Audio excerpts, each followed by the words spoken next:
Alaikum warahmatullah.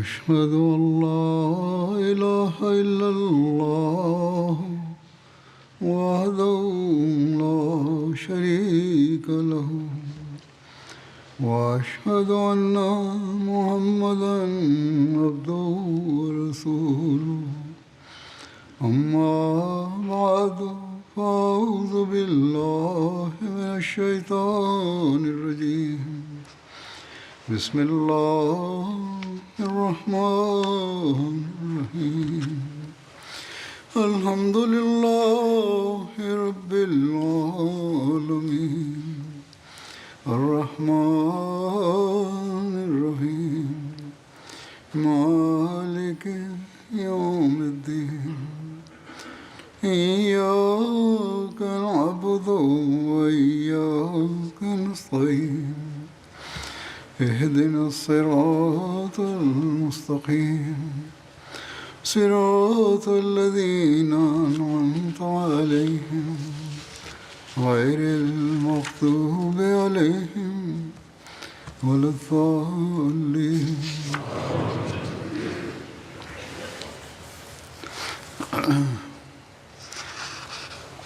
आज भी मैं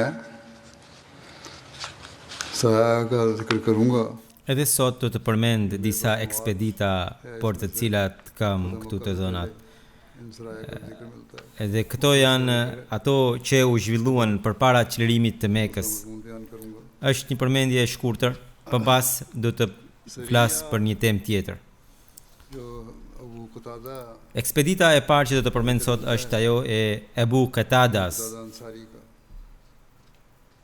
Qatada Ansariut, e cila ishte dërguar, pra ekspedita ishte dërguar në drejtim të Khidrës. Kjo u zhvillua në vitin e 8 pas hijretit të muajit Shaban. Komandanti i kësaj ishte Ebu Qatada. Khadra ishte në drejtim verilindje të Medinës në tokat e Banu Muharib. Kjo ishte zonë që quhet Tahama dhe që ndodhe në Nejd. Këtu jetonte një deg e fisit Banu Ghatfan. Fisi Banu Ghatfan pra vazhdimisht ishin të prirë për të armiqësuar me Islamin dhe nuk linin asnjë mundësi pa sulmuar muslimanët. Në zonën e Nejdit, në Khizra, Banu Ghatfanët po bënin plane kundër shtetit të Medinës. Hazret Abdullah bin Abi Hazraj Aslami u refen se unë u martova me vajzën e Hazret Suraka bin Harithës, ky fundit ra dëshmor në betejën e Bedrit. Ai thot, unë gjithçka që kam arritur në këtë botë, për mua nuk ishte aq shumë e pëlqyeshme sa kjo martesë, ky nder që më erdhi në fatin tim. Edhe për këtë unë caktova 200 meher, pra 200 dirhem meher. Edhe nuk kisha asnjë mundësi për ta paguar. I thash me vete që Allahu dhe i dërguari i tij do të më mundsojnë. I thash profetit sallallahu alaihi wasallam, kështu është situata. Më pyeti sa meher ke caktuar? Thash 200 dirhem. Edhe i thash, o i dërguari i Allahut, më ndihmoni që ta shlyej këtë meher. Aktualisht nuk kam asgjë, më tha profeti, që mund të të ndihmoj, por unë kam dëshirë që të dërgoj Abu Qatadan me disa njerëz në një ekspedit. A dëshiron të shkosh edhe ti? Sepse unë shpresoj që Allahu do të begatoj ty dhe ti do të kesh plaçkën e luftës dhe nëpërmjet asaj do të paguash këtë meher ndaj bashkëshortes tënde. Unë i thash po, ne u nisëm, thot rrëfimtari, dhe ishim 16 veta, thot. Abu Qatada ishte komandanti ynë. I dërguari i Allahut na dërgoi në drejtim të Nejdit, drejt fisit Ghatfan, dhe profeti na tha, ecni natën edhe gjatë ditës rini fshehtë, sulmoni befas dhe mos vrisni fëmijët dhe gratë. Më pas ne u nisëm, ndërsa derisa mbritëm në një cep të tokës së Ghatfanit, अल्लाह ताला से डरने की वसीयत की kur u ersua Ebu Qatada na u drejtua dhe na këshilloi të kishim frikë ndaj Allahut dhe na tha të ishim dyshe, tha se askush nuk duhet të ndahet nga shoku i tij, ose të vritë, ose të bie dëshmor, ose të më vi për të dhënë lajmin e rënies së dëshmor të shokut. Askush nuk duhet të vi në të mënyrë që unë kur e pyes shokun, ai të më thotë nuk e di. Nuk duhet të ndodh, nuk duhet jeni të bashkuar, tha. Kur të them tekbir edhe ju duhet të thoni tekbir, kur unë e sulmoj edhe ju duhet të sulmoni, dhe mos shkoni shumë larg duke ndjekur armikun. Pra nëse armiku aratiset, lërini të aratiset, mos shkoni shumë larg. Kështu thot arfimtari, ne i rrethuam gjithë njerëzit që ishin aty. Hazrat Abu Qatada nxori shpatën nga këllëfi dhe tha Allahu Akbar, edhe ne i nxorëm shpatat dhe bashkë me të tham Allahu Akbar dhe bëm sulmin. Papritmas pash një njeri shtatlart që po hidhte hapat ngadalt dhe ishte me shpatë të zhveshur, kishte nxjerr shpatën nga këllëfi dhe thoshte: o musliman, e jani drejt xhenetit. Unë ndoqa nga pas, ai ishte mohues dhe thoshte këtë fjalë në mënyrë ironike. Pra duke bërtitur fjalën xhenet, ai tallej me ne. Unë isha i bindur që ai do kthehe. Unë e ndoqa nga pas, shoku im më tha mos shko shumë larg, se emiri na tha të mos shkojmë larg duke ndjekur armikun. Sidoqoftë, thot rrëfimtari, unë e gjeta dhe tek po e shikoja mesin e tij të zbuluar, qellova me shigjet. Ai prap më tha mua: o musliman, ti qenë ke afër xhenetit. Pra përsëri u tall me mua. Unë përsëri qellova me shigjet dhe e vrava. E mora shpatën dhe shoku im po më thërriste: ku ke shkuar? Pasha Allahun, unë isha te Ebu Qatada dhe ai më pyeti për ty dhe i thash që kështu edhe e pyeta, emiri më pyeti për mua, po më thaj, edhe ai madje po zemrohe për ty. Ai më tha mua se muslimanët i mblodhen plaçkat e luftës dhe prisit e këtij fisi i vran. Kështu u ktheva dhe shkova te Hazrat Ebu Qatada dhe ai më qortoi dhe i thash se unë vrava një njeri i cili ishte kështu dhe ai kështu thoshte. Më pas ne i morëm baktit dhe i burgosëm gratë dhe vendosëm diku.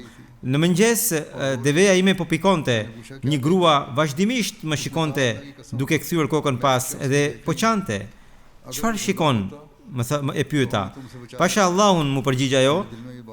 Unë po kërkoja një njeri, thot ajo, nëse ai do të ishte i gjallë, do të na shpëtonte nga ju.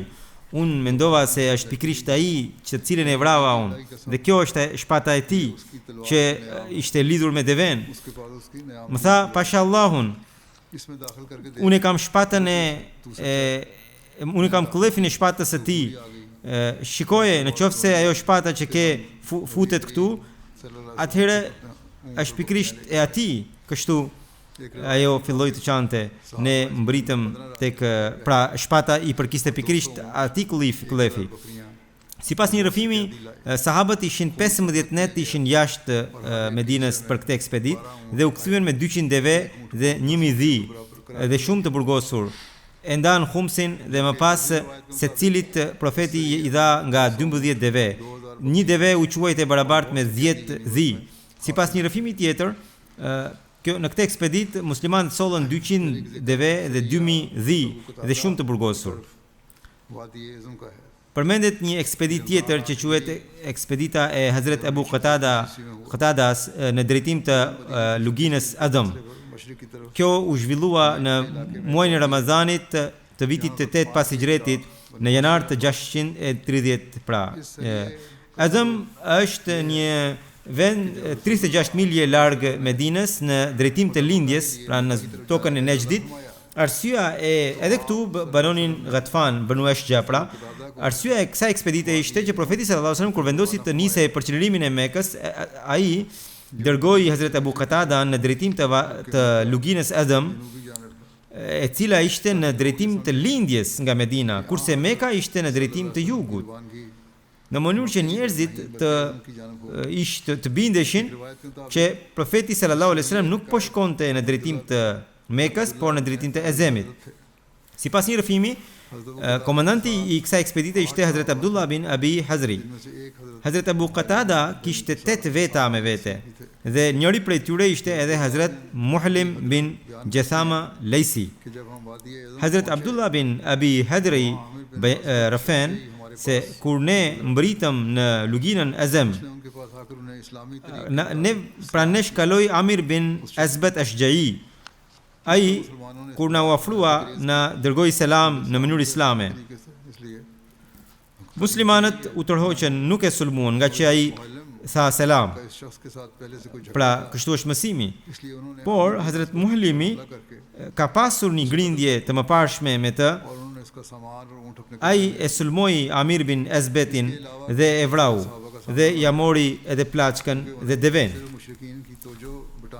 Përveç kësaj, sahabët nuk u ndeshen me askënd, sepse ata ishin të porositur vetëm që të ja përqendronin idhujtarët. Ndërkohë ata morën pastaj rrugën e kthimit, ndërkohë mësuan lajmin se profeti ishte nisur në drejtim të Mekës. Kështu edhe ata e ndruan drejtimin dhe gjatë rrugës u takuan me profetin Muhammed sallallahu alaihi wasallam. Kur u takuan me profetin, ja treguan ngjarjen e vrasjes së atij njeriu, gjithë ngjarjen pra. Në histori përmendet që në atë kohë zbriti ajeti I Kuranit që thot: Ya ayyuhalladhina amanu idha darabtum fi sabilillahi fatabayyanu wa la taqulu liman alqa ilaykumus salama lasta mu'mina tabtaghuna 'arada al-hayati ad-dunya فعند الله مغانم كثيرة كذلك كنتم من قبل فمن الله عليكم فتبينوا إن الله كان بما تعملون خبيرا. Domethënë përkthimi I këtij ajeti është: O ju që besuat, kur të udhëtoni në rrugën e Allahut, sigurohuni, dhe ai që ju jep selam, mos I thoni nuk je besimtar. Doni pasurinë e jetës së kësaj bote, atëherë tek Allahu ka plot bekime. Kështu ishit ju më parë, pastaj Allahu ju ka bërë mirësi, prandaj sigurohuni. Sigurisht Allahu është I gjithë informuar për atë që bëni. Domethënë, Allahu e ka ndaluar nga kjo që ai që ju jep selam nuk duhet të ndesheni me të, nuk duhet ta shtrëngoni atë, nuk duhet ta vrisni atë, nuk duhet ta ndëshkoni atë. Kjo bete, siç ju thash, u zhvillua në vitin e 8 pas hijretit. Megjithatë, ky ajet përmendet në surën An-Nisa dhe sipas një rrëfimi që përmendet në Sirat Ibn Kathiri, kjo rrëfim përmendet në Sirat Ibn Kathiri dhe për surën An-Nisa në përgjithësi besohet që ka zbritur në midis vitit 3 dhe 5 pas hijretit, ndoshta kur profeti sallallahu alaihi wasallam mësoi këtë ngjarje, e lexoi këtë ajet për të treguar pak kënaqësinë e tij. Sidoqoftë, profeti sallallahu alaihi wasallam I ndaloi sahabët nga kjo, duke u referuar këtij ajeti. Pas kësaj, inshallah, në të ardhmen do të filloj të përmend çlirimin e Mekës. Tani dua të përmend një shërbyes të pashembullt të xhamatit, që ishte njëri I përshpirtshëm, dietar I madh, I flijuar për kalifatin dhe që ndroi ditët e fundit. Po kështu do të përmend edhe një tjetër të flijuar për xhamatin, I cili kohët e fundit ishte I burgosur për hir të xhamatit dhe aty ndroi jetë, dhe të dhënat që më kanë ardhur janë qartazi tregojnë se ai ka rënë dëshmor atje. Sidoqoftë, së pari dua të përmend Seyyed Mir Mahmud Ahmed Nasir sahibin, I cili ishte I biri I Hazret Seyyed Mir Muhammad Ishaq sahib radhiyallahu ta'ala anhu. Ai ndroi jetë ditët e fundit në moshën 96 vjeçare, inna lillahi wa inna ilaihi rajiun. Ai ishte nipi I Hazret Amajanës, pra Hazret Nusrat Jahan Begum, bashortja e Mesihut premtullahi selam, dhe ishte dhëndri I Hazret Kalifit të dytë dhe Hazret Mariam Siddiqa sahibas. pra Hazrat Muslim Maudit dhe Hazrat Maryam Siddiqa sahiba, ishte dhëndri i tyre. Dhe siç ju thash, ishte i biri i Mir Muhammad Ishaq sahibit dhe e ama e tij quhe Saliha Begum. Ai kështu ishte stërnipi i Hazrat Mir Nasir Nawab sahibit. Edhe e ama e tij quhe Saliha, edhe që ishte e bia e Pir Manzur Ahmed sahibit, i cili ishte i biri i Hazrat Sufi Ahmed Jan sahib i Ludhianas.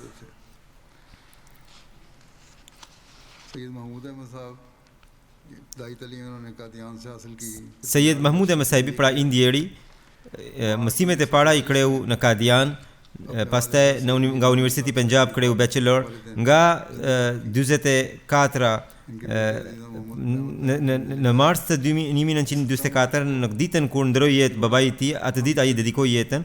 I biri Azizam Muhammad Ahmadi shkruan që 17 marsi ai babai im thoshte se ishte një ditë me rëndësi në jetën e tij.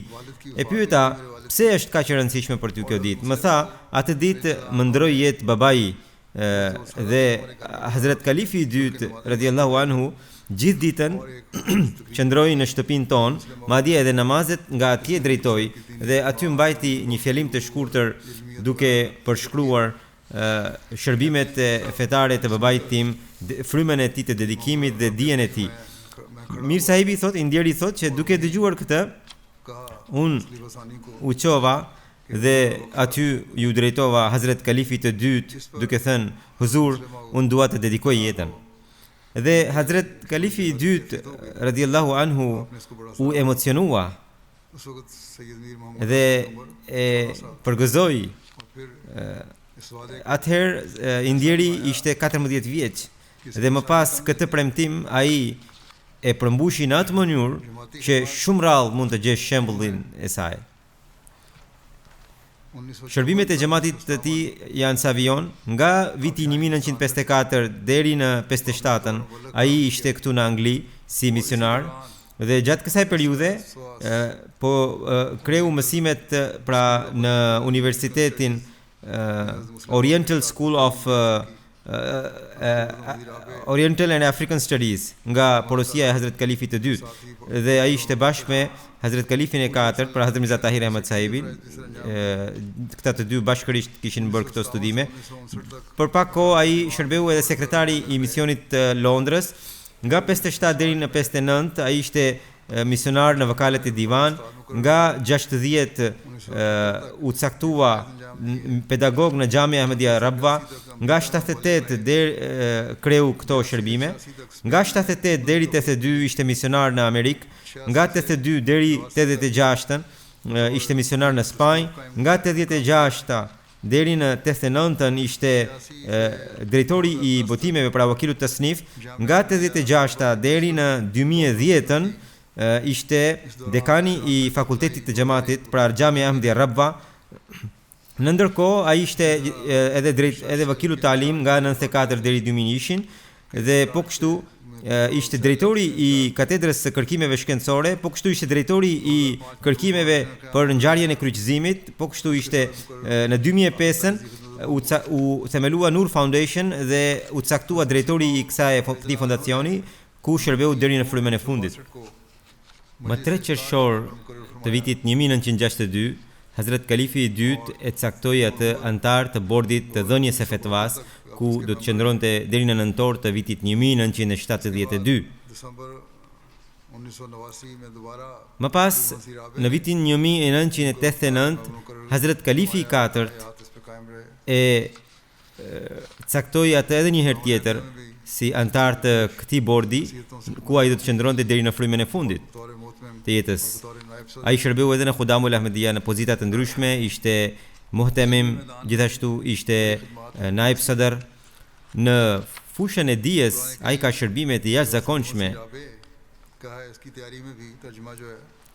Ai dha kontributin e tij në përkthimin e Kuranit të shenjtë të bërë nga Hazrat Kalifi i katërt, rahimahullahu taala, të cilën kontribut të cilin Hazrat Kalifi i katërt e përmendi dhe duke e falendëruar pra në falendërim në këtë Kuran huzuri përmendi kontribuesit Sufi Basharat al-Rahman sahibin, Maulana Abul Munir sahibin, Nurul Haq sahibin, Sayyid Abdul Hay sahibin, Maulana Dost Muhammad sahibin, Jamilur Rahman sahibin, dhe ai gjithashtu tha se bashkë me këta edhe Mir Mahmud sahibi ishte ka dhënë një kontribut të veçantë dhe vazhdimisht këta më kanë dhënë kontribut në këtë projekt dhe huzuri ka falendëruar ata. Ai dha kontribut të rëndësishëm në përkthimin e Sihasita dhe po vjonte përkthimin e librit Musnad Ahmed bin Hanbal, po kështu dhe po shkruante komentin e Sahih Muslimit, Shamaili Tirmidhi, ka shkruar artikuj shkencor, 10 artikuj shkencor për Biblën, ka shkruar komentimin e ligjit të përtërir dhe 3 ungjive, dhe po kështu ka studim shkencor rreth qefinit të Jezusit, rreth melhemit të Isës dhe rreth udhëtimit të Hazret Jezusit Isait alayhis salam nga pra deri në Kashmir, dhe ai la edhe botime, pra libra edhe të botuara edhe të pa botuara, jeta e Muhamedit, kana khuluqul Quran në 3 pjesë, fjalët e profetit ton të dashur, pra këto janë libra. Është edhe një libër i shkurtër, 365 ditë, në të cilën ai ka ders për çdo ditë pas namazit. Një tjetër libër i tij është Udhëtimi nga Palestina deri në Kashmir. Një tjetër libër që ai po mblidhte materialet, pra ishte jeta e Muhamedit në sipas shkrimeve të Mesihut të premtuar alayhis salam. Ai kishte zgjedhur disa libra, disa në fakt tema, duke u referuar Sahih Buhariut. Po kështu një pape më parshme kur kishte ngritur akuzë ndaj Islamit, ai shkroi një libër duke hedhur poshtë pretendimet e papës. Hazrat Kalifi i tretë bëri një dua për mbi një tull e cila përdore në gurthemelimin e xhamisë së Bisharat në Spanjë, ishte pikërisht Hazrat Mir sahibi që po e mbante këtë gur. Po kështu edhe në përurimin e kësaj xhamie, ai dhe bashortja e tij patën mundësinë të jepnin kontribute të vëra që Hazrat Kalifi i katërt i përmendi. Në vitin 1955 në Gjelsa Salana, në fjalimin hapës, Hazrat Kalifi i dytë shpalli disa nikah, pra kurorëzime, që ishin 8 nikah. Njëra prej tyre ishte Mir Mahmud Ahmed sahibit, dhe e cila Hazrat Kalifi i dytë e martoi vajzën e tij me të, Amatul Matinen, pra. Edhe Hazrat Kalifi i dytë tha, në përgjithësi unë kurorëzime i shpall me 29 dhjetor, por këto kurorëzime ka disa përjashtime.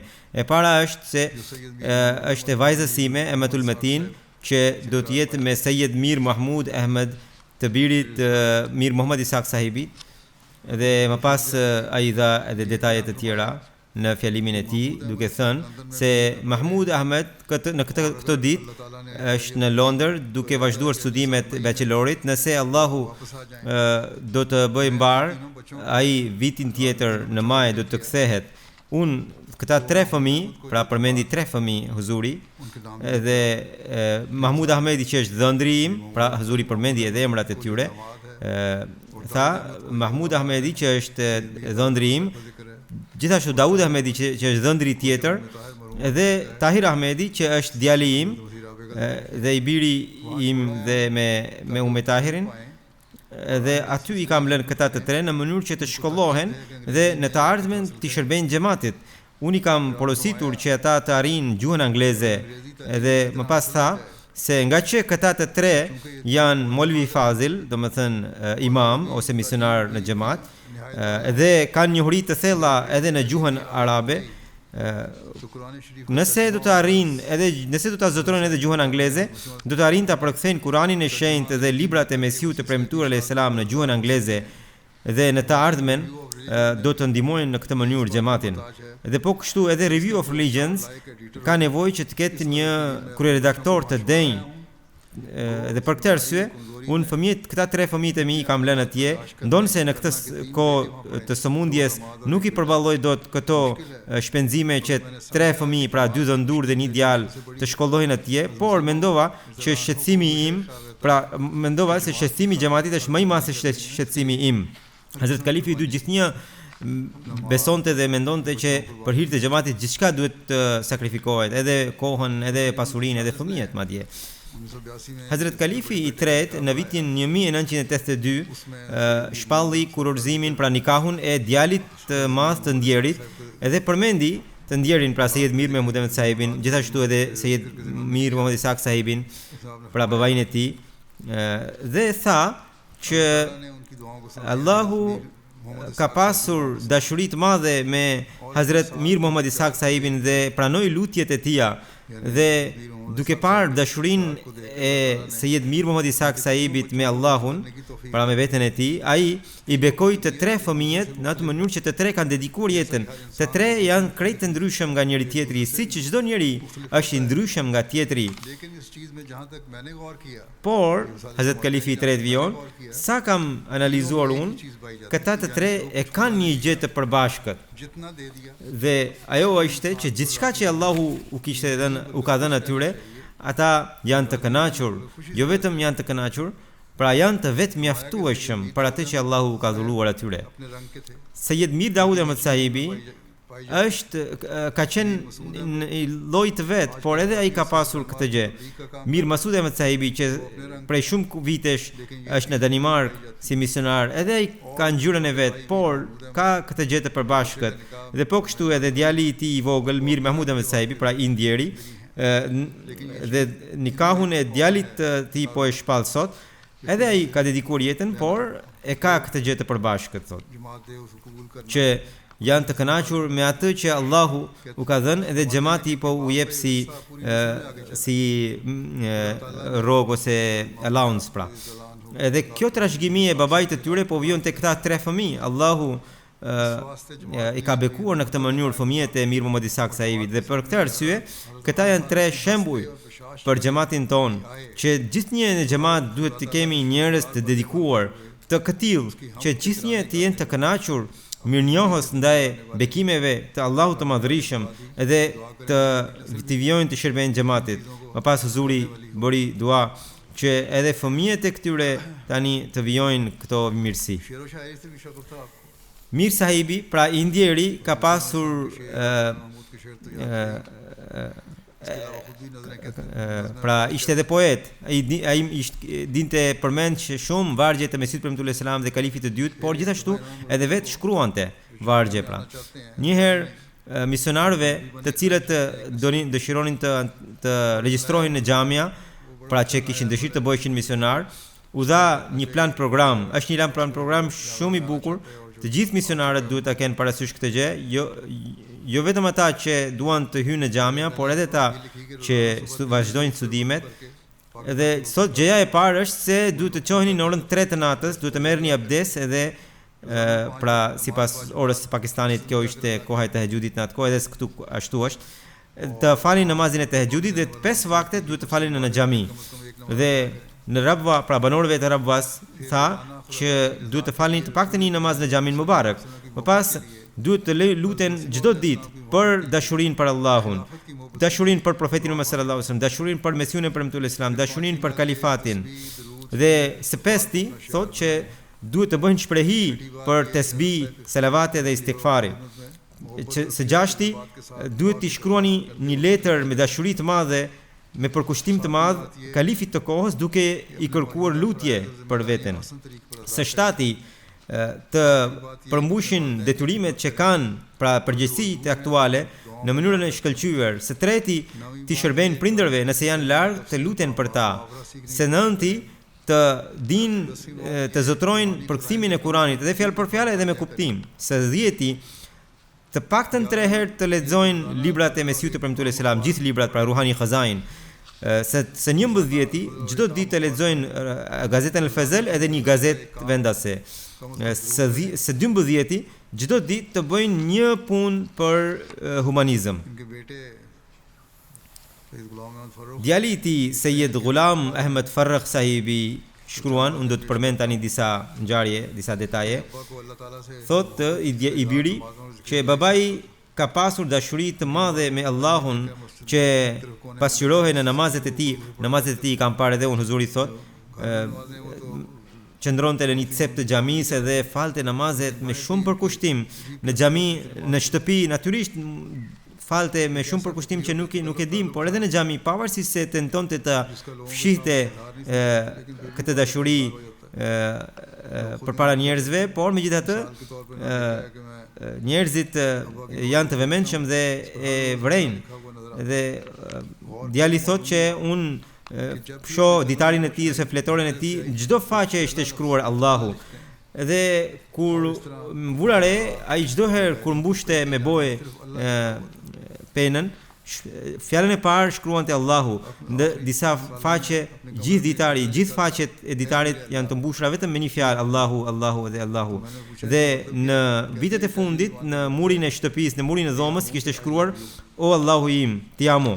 E pyeta çfarë do të thotë kjo, më tha është fjalë në gjuhën italiane, do të thotë të dua, pra I ka shkruar Allahut. Është një poezi e tij për dashurinë për Allahun, një vargi I saj është O Zot më dhuro edhe fjalën tënde, edhe takimin tënd. Ditët e fundit kur pati operacion apendicitit, ai dëgjoi Assalamu alaikum pra një zë që do të jepte mesazhin e shërimit. Namazet e tij pasqyronin dashurinë për Allahun, këtë të dy nuk mund të ndaje. Shpesh ka treguar mënyrën e tij të lutjes në tahajjud. Së pari thot unë lutem për Allahun, për lidhjen time me të, dhe çdo ditë për unë e them vargjet e xhaxhait tim Mir Muhammad Ismail sahibit që janë këto, pra po lexoj për kthimin. Edhe kjo vjersh që titullohet Ti, ilaçi I dhimbjes së zemrës je ti, I dashuri ynë je ti, synimi yt jemi ne, synimi ynë je ti. Tregoj edhe mënyrën e lutjes të tahajjudit, tregoj shkurtimisht. I biri thot se së pari lavdëronte Allahun, pastaj selavatet profetit sallallahu alaihi wasallam, pas për dashurinë për Mesiun e premtuar selam, për familjen e tij, për kalifët e Mesiut premtuar selam, më pas edhe për kalifin e dytë në mënyrë të veçantë dhe për familjen e tij dhe për gjyshin e tij, edhe më pas shkallëzi zbrite poshtë. Në ndër fëmijët e tij së pari lutej për vajzën e më pas për djemt. Ai besonte se edhe për të përmbushur detyrat ndaj njerëzve, qelsi është lutja. Kishte dashuri të veçantë për të dërguarin e Allahut, profetin Muhammed sallallahu alaihi wasallam. Ndiqte profetin, pra sunetin e profetit edhe në gjërat nga më të voglat.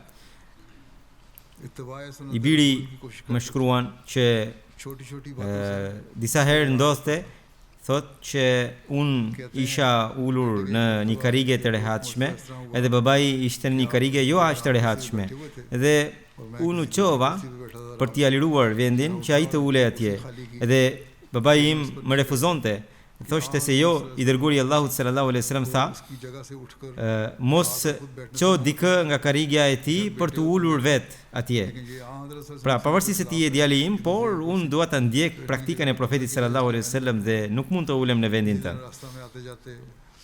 Po kështu gjatë rrugës I pari që jepte selam të tjerëve, ditën e xumas pas namazit të xumas dhe pastaj edhe pas namazit të ikindis, përqendrohe në lutje dhe nuk ndihe I kënaqur kur dikush vinte ta takonte, sepse ai thoshte se I dërguari I Allahut sallallahu alaihi wasallam ka thënë se ajo është koha e pranimit të lutjes.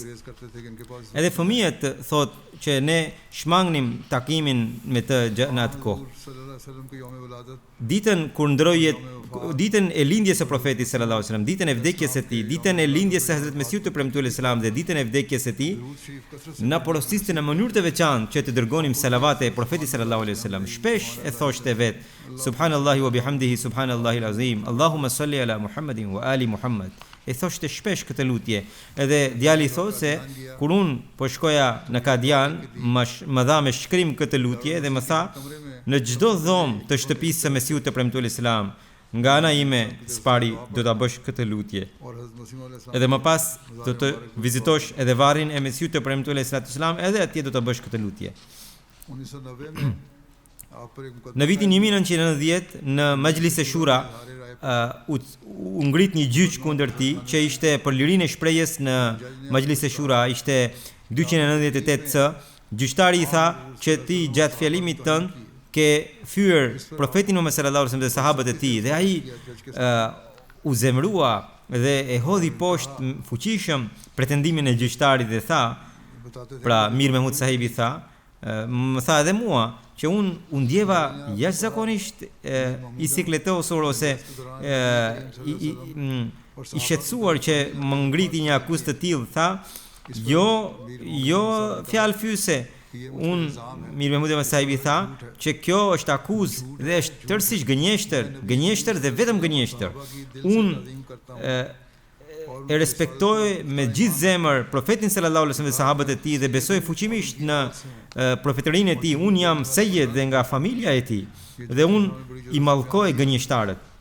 Këtë e tha ai para gjyqtarit. Ditët e fundit, pra në ditët e tij jetës, ditët e fundit të jetës, ishte shumë i angazhuar në lutje dhe në selavate për profetin sallallahu alaihi wasallam dhe shpesh thoshte, unë jam një shërbëtor i profetit Muhammed sallallahu alaihi wasallam në ditët e fundit, domethënë këto fjalë. Edhe me Mesiun e premtuar alayhi salam, ai kishte dashuri të rrallë. I biri shkruan që mbaj mend që në vitin 1989 kur gazeta El Fazl po merrte në intervistë dietarët e xhamatit për shkak të 100 vjetorit të xhamatit, ai tha vetëm një gjë, që Mesiu premtuar alayhi salatu wasalam ka sjell mrekullinë më të madhe që ka sjell është që ai ka krijuar edhe një herë tjetër lidhjen e gjallë mes Allahut dhe robit të tij.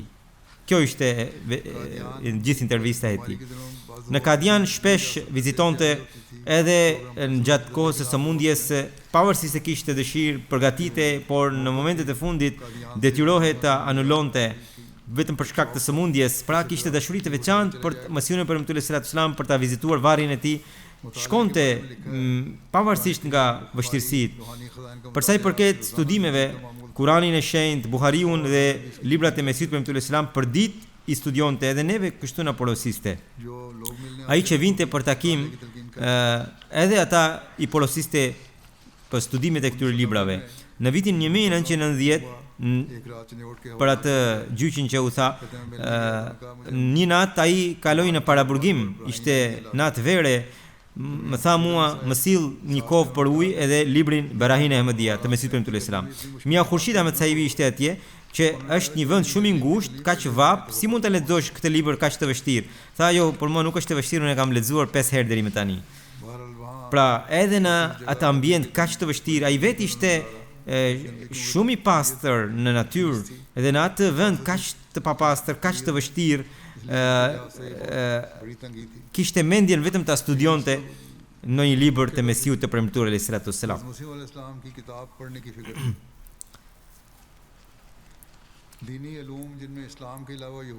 Ai zotronte dije të thella rreth islamit, përveç islamit edhe për krishterimin dhe për judaizmin. Për temën feja krahasuese, zotronte jashtëzakonisht bukur këtë temë, edhe ankohe për fikun e vazhdueshëm që po vjen nga vitet e kaluara, nga shekujt e kaluar. Thoshte që fikun merrni nga Kurani i shenjtë, nga profeti sallallahu alaihi wasallam, nga Mesiu premtuar alayhi salam dhe nga kalifët e tij. Edhe shkencat e lëndore, pra, sidomos shkencën dhe historinë dhe pastaj edhe argëtimin për alpinizëm, e kishte shumë qejf, lexonte shumë libra të alpinizmit, lexonte shumë poetët anglezë dhe poetët gjuhës urdu, edhe në iPadin e tij i dëgjonte shumë poetët, zotronte gjuhën arabe, urdu, anglishten, pas përveç këtyre edhe spanjolle, edhe italishten, edhe gjuhën hebraike. shpesh shikonte programe të gjuhën italiane në iPadin e tij dhe Hazrat Kalifi i dytë dikur i kishte thënë atij që të mësonte gjuhën italiane sepse thoshte që ndoshta do të dërgojë ty misionar atje në Itali. Dhe ai thoshte që huzuri nuk e ka shfuqizuar vendimin e tij, pavarësisht se unë nuk kam shkuar atje dhe prandaj deri në frymën e fundit vijonte ta zbatonte urdhrin e Hazrat Kalifit të dytë. Sakrificat financiare i bonte me përkushtim të madh. Kur u nda pasuria, gjën e parë që bëri, e ndau pjesën e tij të testamentit, pra vesijatit, nga pasuria e tij. Mubashir Ayaz sahibi që aktualisht është dekani i fakultetit të xhamatit pra Xhamia Ahmedia Rabbas, thot Mir sahibi ishte njëri shumë i pastër, edhe fizikisht edhe shpirtërisht. Dhe pavarësisht se ishte i tillë, por ishte shumë i përulur, ishte i vetë mjaftueshëm, i mbështetur tek Allahu i Madhërisëm, ishte det i dijes dhe i urtësisë. Shumë dietar, huzuri thotë gjithçka është saktë kjo. Ishte edhe komentues, edhe muhadith, ishte dietar i parë në xhamat që pati mundësinë të përkthente Kur'anin e shenjtë. Dhe pastaj gjithë 6 librat e haditheve në gjuhën urdu. Mir sahibi kishte jetën që vetëm punë dhe punë. Fjala pushim në fjalorin e tij nuk ekzistonte. Padyshim, ishte një njeri kalifat tregues. Tregoi dashurinë për kalifatin dhe bindjen ndaj kalifatit me vepra. Me veprat e tij tregoi se si duhet të respektojë kalifatin. Një herë ai ishte i sëmur dhe shkonte me biçikletë në xhamia, në 7:20 fillonte xhamia dhe 2-3 herë u rrëzua nga biçikleta. Ishte i sëmur dhe i thash ti mos shko para orës 10. Pra deri në orën 10 duhet presesh dhe pastaj duhet të shkosh. Edhe atë ai e mori si urdhër. Dhe më pas vetëm në orën 10 shkonte në xhamia, pra në fakultet. Madje Mubashir sahibi thot që një ditë erdhi para kohe dhe po shëtiste në korridor. Dhe unë prisja që të vinte në zyrë, por nuk po vinte. Shkova dola për jashtë dhe thash pse s'po hyn? Tha nuk ka shkuar akoma ora 10.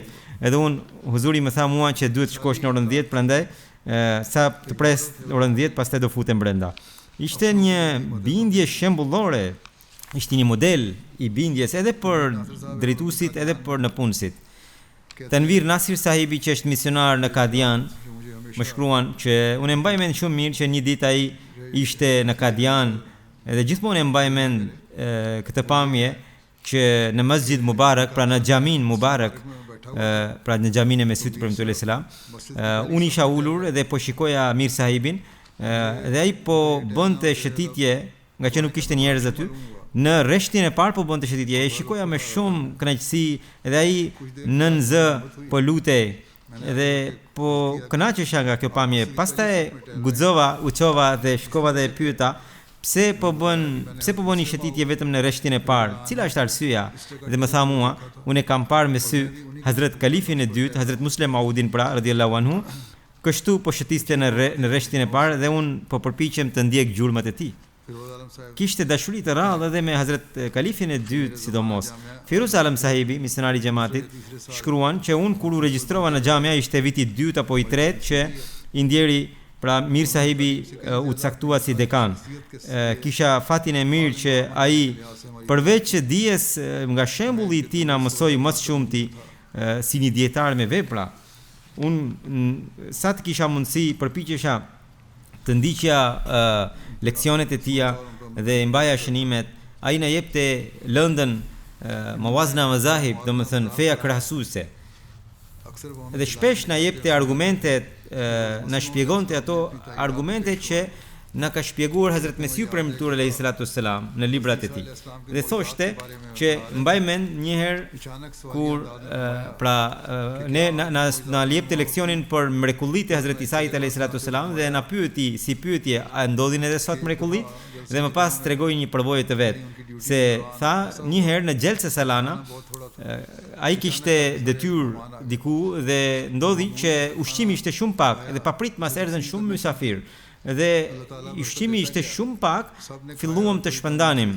Dhe Allahu e bekoi kaq shumë se të gjithë mysafirët që erdhën u ushqyen me to dhe nuk pati asnjë mangësi. Nipi I tij, Hashir Ahmed, I cili është misionar I xhamatit, shkruan që ai kishte dashuri të rrallë me Allahun, kishte një lidhje të veçantë me Allahun dhe edhe këtë mund ta shikonte edhe I madhi edhe I vogli, ishte shumë I rregullt në tahajjud, edhe ky misionar I xhamatit duhet të përpiqet ta ndjek gjurmët e gjyshit të tij. Edhe me Kuranin e shenjtë kishte dashuri të atill që nuk mund të gjesh dot diku tjetër. Por orë të gjata recitonte Kuranin pas namazit të sabahut. Unë isha I vogël, thot Nipi, që disa kohë pata mundësinë të jetoja në shtëpi me gjyshin. Dhe pasi mbaronte namazin e tahajjudit, më zgjonte mua në namazin e sabahut, pastaj recitonte Kuranin gjatë edhe me shumë dashuri dhe me shumë thellësi e studionte Kuranin. Edhe kjo më la shumë përshtypje. Edhe kur u regjistrova në xhamia në Kanada, më pyeti, kur shkoja atje më pyeti që Kuranin, përkthimin e Kuranit dhe komentimin a ju japin veç e veç si lënd? Po, thash, veç e veç. Ashtu duhet të jetë, sepse ka njerëz që nisin të komentojnë Kuranin, por nuk din përkthimin, nuk duhet të ndodhë kështu. Hazrat Mesihu premtuar alayhi salatu wasalam, pra dashuria për Mesihun premtuar selam, thotë që ishte I dashuruar me Ruhani Khazain. Edhe shumë herë më ka thënë mua që unë kam lexuar shumë herë Mesihun, librat e Mesihut premtuar alayhi salatu wasalam, dhe çdo herë marr mësime të reja. Më thoshte mua, pra Nipi thot, më thoshte mua nëse studion Ruhani Khazain, do ta kuptosh edhe Kuranin, hadithin dhe historinë. Edhe këtë Huzuri thotë edhe mua më kishte thënë mua që unë të gjithë librat e Mesihut të premtuar selam, të paktën 3 herë I kam lexuar dhe disa libra të tij kam lexuar më shumë se 3 herë. Por përulësia e tij ishte e tillë që kurr nuk tregohe I ditur ose nuk hiqe si dietar. Hutben e kalifit, thot Nipi, e ndiqte rregullisht live dhe në shtëpi I këndrita në Pakistan shpesh ndodh që ndërpritet rryma elektrike dhe u fik televizori. Unë isha I vogël dhe tentova të çohesha, më tha mua ulu, ndoshta I drita do vinë prapë edhe Huzuri do të filloj do vazhdojë hutbja e Huzurit dhe ti do ta humbasësh fjalët e Huzurit. Kështu që ulu, lutju Zotit, nuk duhet të ikësh. Edhe kjo ka shumë bekim. Kështu më tha mua. Një herë, thot Nipi, ishte në një ceremoni dhe ku unë, pra Huzuri thotë se kur unë kisha në një fjalim dhe ai nuk kishte marrë njoftimin, edhe iku koha. Pastaj lëshoi MTA, kanalin MTA pra, dhe kishte mbaruar fjalimi. I tha dikujt që të lëshonte në iPad, por iPadi pra jepte në një gjuhë tjetër. Kur erdha unë, thot Nipi, ja lëshova në urdu dhe u tregohej shumë falendërues, shumë mirënjohës që më ke bërë një nder të madh që po ndjek fjalimin e Huzurit. Amir Safir sahibi, që është kryeredaktori I revistës The Review of Religions, më shkruan që unë kam parë një shembull të rrallë të bindjes ndaj kalifatit tek ai. Thotë që unë kur erdha në këtë detyrë, pra drejtori I Review of Religions, madje Huzuri thotë se unë I kisha thënë atij Amir sahibit që ai të shkonte tek dietarët e mëdhenj të xhamatit, edhe I kisha përmendur disa dietar, edhe ndërta kisha përmendur edhe Mir Mahmud Ahmed sahibin, pra të ndjerin. Edhe I thash të shkonte tek ai, edhe ti thoshte që të shkruanin tema për këtë revistë. Unë interesova, thot Amir sahibi, dhe ai ishte në Pakistan, pra I ndjeri në Pakistan, ishte natë ora 10 ose 11 e natës. Mendova se mos ishte në gjumë, pyeta të afërmit e tij, jo, nuk do të ishte në gjumë, than. E telefonova, bashortja e hapi telefonin, më tha mua është në gjumë, por ndërkohë si duket nga zilja ose nga biseda, ati I doli gjumi ose e dëgjoi dhe erdhi tek telefoni dhe foli me mua dhe I thash që Huzuri më tha mua që t'ju them që të shkruani për Review of Religions për këtë temë. Tha, në atë kohë nuk po kuptoj, nesër në mëngjes do t'ju të them.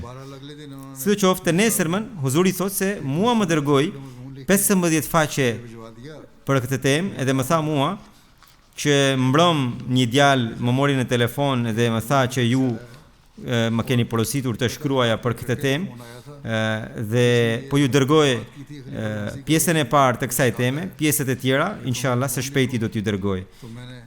Pra, brenda natës, deri në këtë mas ishte bindja e tij ndaj kalifatit. Edhe, si që thash, edhe ngjarjen e zyrës që ju tregova, që edhe në orën 10 nuk hyri në zyrë vetëm sepse huzuri, pra kalifi i kohës e ka thënë ashtu.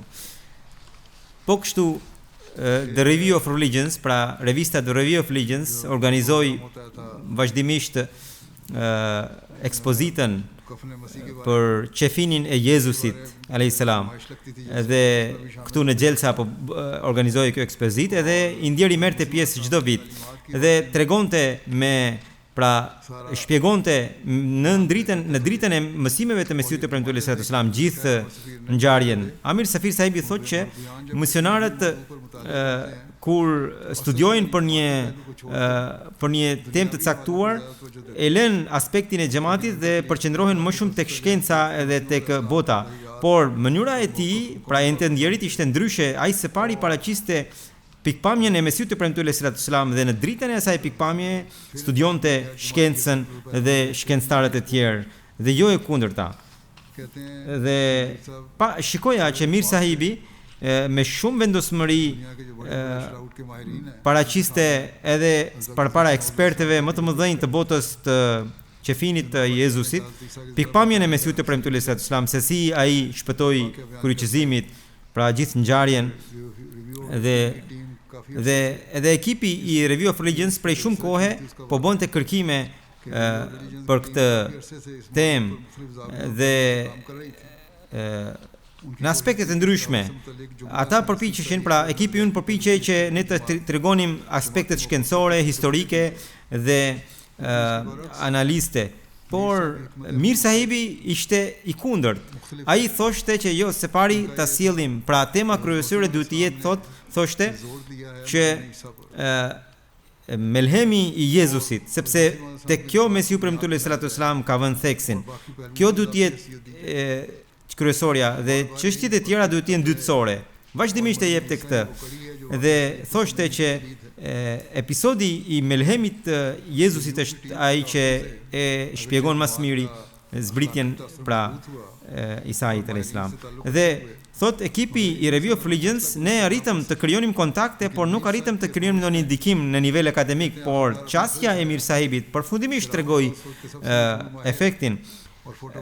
Specialisti më i madh i këtij qafini, Beri Shrad, vetë e pranoi që në qoftë se do të provohet melhemi i Jezusit, unë do të bindem që Jezusi i ka shpëtuar kryqëzimit. Kështu ka plot ngjarje të tjera që njerëzit më kanë shkruar, fëmijët e tij, niprit e tij, të afërmit e tij, të dedikuarit të xhamatit, misionarët e xhamatit, të gjitha nuk mund t'i përmend dot këtu. Por një gjë, të gjithë misionarët më kanë shkruar, nëse jo të gjithë, të paktën shumica prej tyre, që ai u kishte lënë si porosi, thoshte që mbajini me një fjalë, qabr, në arabisht dhe në urdu, qabr do të thotë varr. Thot, kapeni këtë, dhe qabr do të thoshte ai se ka 3 shkronja kjo. Ka, b dhe ra.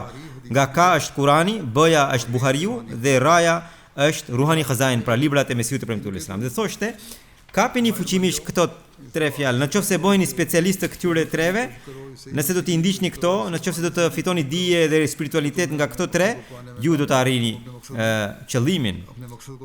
Përveç kësaj edhe vetë fjala qabr, pra varr, është fjalë e tillë që nëse njeriu do ta mbajë mend këtë, gjithmonë do të ketë frikë, takva ndaj Allahut të Madhërisëm dhe do ta përmirësojë ai veten e tij. Sidoqoftë, ai ishte një kontribues i madh, ndihmtar i kalifit të kohës, ishte i flijuar dhe ndiqte në çdo shkronjë të kalifit të kohës. Ishte besnik, ishte ndihmtar i fuqishëm i tillë që shumë rrallë mund të gjesh. Ishte dietar me vepra. Të paktën nuk shoh ndonjë shembull të tillë aktualisht. Por Allahu ka thesare të pafundme. Ai bëf që në xhamatin ton të krijohen edhe shumë shembuj të tillë si ai. Xhamati Allahu i dhënë njerëz të tjerë të tillë, besnik, të sinqert njerëz me takva dhe ndihmtar të kalifit të kohës, të kalifatit Ahmedia. Edhe i bëft edhe fëmijët që të trashëgojnë lutjet e babait dhe praktikues të këshillave të tij. Gjenazia tjetër, siç ju thash, është e një Ahmediani që ndodhe në Burg për shkak të xhamatit dhe aty ndroi jetë. Ishte i ndjeri doktor Tahir Mahmud Sahibi, vinte nga Karachi, ishte i biri i Ghulam Rasul Sahibit. Inna lillahi wa inna ilaihi rajiun, ndroi jetë në moshë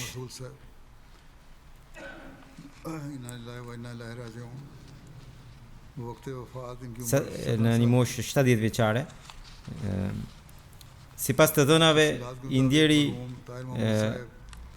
ishte presidenti i xhamatit të një zone në Karachi dhe bashkë me dy të tjerë, Ejaz Hussein Sahibi dhe Iyaz Hussein Sahibi, nga që ishin në një xhami që ishte në formë xhamie dhe aty do të falte namazin e xumas. Për këtë policia i rrethoi dhe ngriti akuzë dhe i burgosi këta të tre. Dhe fillimisht xhamati tentoi t'i lironte me shpagim, por gjykata rezoi shpagimin dhe ata pra u burgosën. Edhe kur ishte në gjykat, edhe turma ushtroi dhunë ndaj tij dhe edhe avokatët kundërshtar e ushtruan dhunë, e kërcënuan dhe e rrafën, edhe aq shumë sa një nga efekti policisë i thot turmës, pse nuk e vrisni me plumb këtë. Edhe në rajonin e policisë e ushtruan dhunë, detyruan të thoshin fjalë të padenja për Mesiun e Premtuar Islam dhe kalifët e tij, por ai u tregua i qëndrueshëm dhe nuk bëri një gjë të tillë. Më pas u transferua në Burg. Në Burg qëndroi 2 muaj dhe para pak ditësh pati infeksion në veshka dhe u transferua në spital dhe aty pas në brenda disa ditëve ndroi jetë. Inna lillahi wa inna ilaihi rajiun. Edhe në kohën e vdekjes në spital, pra kur u transferua në spital, ai kishte prangat, pra kishin lidhur prangat me krevatin e tij. Pra kështu edhe kjo ndroi jetë, pra arsyeja e vdekjes së tij mund të jetë pikërisht dhuna që ishte shtruar. Dhe për këtë arsye, pra përjetoi vështirësitë e burgimit edhe para gjyqtarit u rrah barbarisht në rajon u rrah, edhe në Burg u rrah, dhe për këtë arsye ai ka arritur nivelin e dëshmorit, pra është në grupin e dëshmorëve. Kishte bërë edhe vasiatin, pra testamentin, ishte shërbente si presidenti i xhamatit, sekretari i tabligës, edhe shumë detyrat e tjera, pati mundësinë të shërbente. Xhaxhaiti i madh Hakim Ahmed Sahibi ishte ai që solli Ahmediatin në fisin e tij, i cili e pranoi xhamatin nëpërmjet sahabit të Mesiut të Premtuar Islam, Hazrat Maulvi Imam Din Sahibi, në vitet 1920, në kohën e kalifit të dytë. Dhe ai pra kishte pranuar xhamatin. Më pas edhe Jati e pranoi xhamatin. I ndjeri ishte shumë i dhemshur ndaj të varfërve, i ndihmonte shumë vajza të varfra, pra i financoi martesat e vajzave të varfra. Edhe në Burg ndihmonte të burgosurit.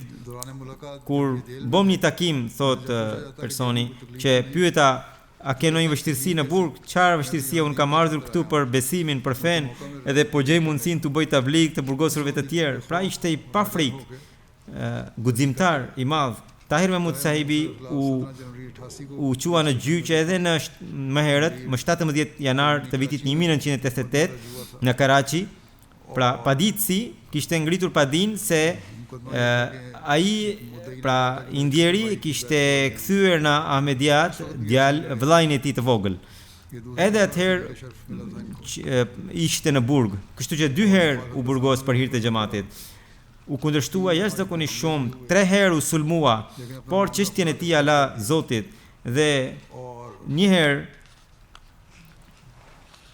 ai pa në ëndër që njëri prej sulmuesve u kap nga Allahu i Madhrishëm dhe më pas ai person pra njëri sulmues u grind me dikë dhe kundërshtari i tij e vrau dhe dy të tjerë duke parë këtë ngjarje shkuan te shtëpia e tij dhe i kërkuan falje dhe ai i fali menjëherë. Nuk ngriti asnjë padi kundër tyre. E shoqja thot se ishte bashkëshort shembullor, ishte i dedikuar tërësisht për xhamatin. Natën kur kthehej vonë, asnjëherë nuk ankohesha sepse isha e bindur se për shkak të shërbimeve të tij ndaj xhamatit, Allahu i Madhrishëm nga e padukshmja na ndihmonte. Fëmijët e tij, njëri prej fëmijëve është i dedikuar, është misionar i xhamatit. Ai shkruan që në vitet 1980 ai pati mundësinë të ishte i burgosur për hir të xhamatit. Pra edhe më përpara. Edhe në atë kohë policia i kishte shtruar dhunë ndaj tij. Edhe dikush i kishte thënë atij, kur i thoshte dikush, thoshte tani ki kujdes mos dil kaq hapur, dhe ai thoshte i emocionuar, thoshte kam ngrënë dhunën e policisë, kështu që nuk kam më frikë. Edhe pa frikë bënte tablig përpara njerëzve. Ai la pas bashorten zonjën Mubashira sahibën, përveç saj një vajzë dhe 3 djem. Djali Munib Mahmud sahibi është misionar i xhamatit, shërben në Pakistan. Allahu e mëshiroft të ndjerin, ja ngrit nivelet në xhenet dhe i bëft fëmijët të vijojnë të ndjekin gjurmët e babait. Pas namazit do të drejtoj namazin e gjenazës.